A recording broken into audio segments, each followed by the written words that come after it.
আসসালামু আলাইকুম ওয়া রাহমাতুল্লাহি ওয়া বারাকাতুহু। প্রিয় দর্শক, সাহাবায়ে কেরাম যে সত্যের মাপকাঠি, এর সপক্ষে একটি দালিলিক এবং যৌক্তিক আলোচনা আপনারা শুনতে চলেছেন। না টেনে সম্পূর্ণ ভিডিওটি দেখতে থাকুন।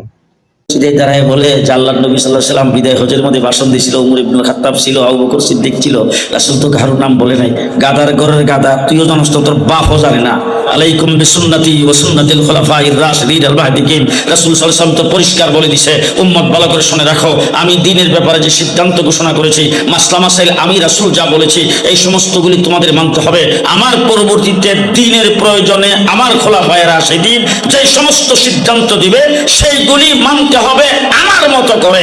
আমারটা মানলে যেই ফজিলত, তাদেরটা মানলেও সেই। আল্লাহকে অনুসরণ করতে হলে নবী হবে মাধ্যম, নবীকে অনুসরণ করতে হলে সাহাবায়ে কেরাম হবে মাধ্যম। সাহাবায়ে কেরামকে যদি মধ্যখান থেকে বাদ দেওয়া হয়, উম্মত আল্লাহর নবী পর্যন্ত পৌঁছতে পারবে না। সাহাবায়ে কেরামের প্রতি যদি কেউ কোনো সন্দেহ করে, তাহলে 30 পারা কোরআনের উপর সন্দেহ।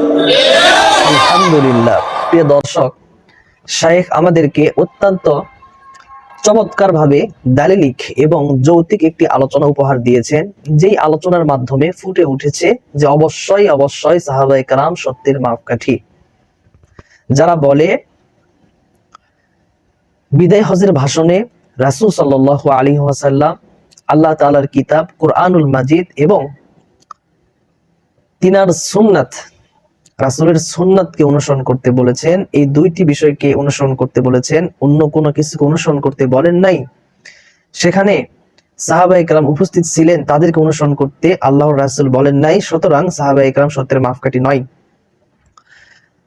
শায়েখ অত্যন্ত চমৎকার ভাবে এই দলিলের জবাব দিলেন, যে দলিলটি সাহাবায়ে কেরাম সত্যের মাপকাঠি নয় এর পক্ষে পেশ করা হয়ে থাকে।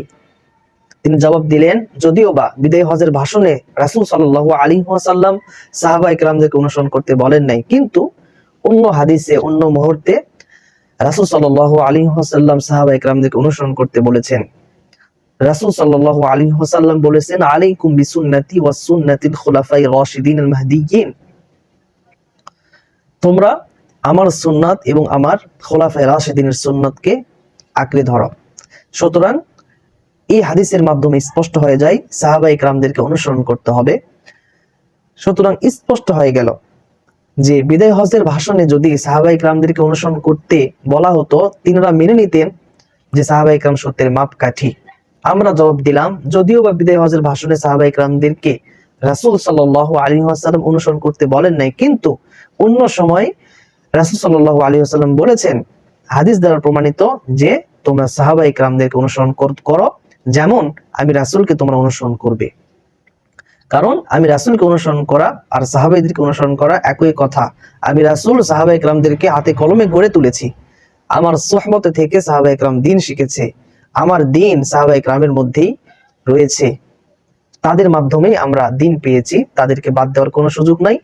সত্যের মাপকাঠি নয় এ কথা বলার সুযোগ নাই। কারণ কুরআনুল মাজিদ আল্লাহ রাব্বুল আলামিন বলেন, ফাইন আমানু বিমিসলি মা আমানতুম বিহি ফাকাদ ইহতাদাউ, আমাদের ঈমান গ্রহণযোগ্যই হবে না যদি সাহাবায়ে কেরামের ঈমানের মতো ঈমান না নিয়ে আসতে পারি। যদি আমরা সাহাবায়ে কেরামের মতো ঈমান ওয়ালা হতে পারি, আমাদের ঈমান গ্রহণযোগ্য এবং আমরা হেদায়েত প্রাপ্ত হতে পারবো। আলহামদুলিল্লাহ, সুবহানাল্লাহ। প্রিয় দর্শক, আজকের ভিডিওর মাধ্যমে আপনারা পরিষ্কারভাবে জানতে পেরেছেন যে সাহাবায়ে কেরাম সত্যের মাপকাঠি। ভিডিওটি অবশ্যই অন্যান্য দ্বীনী ভাইদের এই সঠিক তথ্য, সঠিক আকীদা জানার জন্য যদি আপনি মাধ্যম হতে চান, তাহলে অবশ্যই ভিডিওটি শেয়ার করে দিবেন। সকলে ভালো থাকবেন, আবার দেখা হবে নতুন কোনো ভিডিওতে। আসসালামু আলাইকুম ওয়া রাহমাতুল্লাহি ওয়া বারাকাতুহু।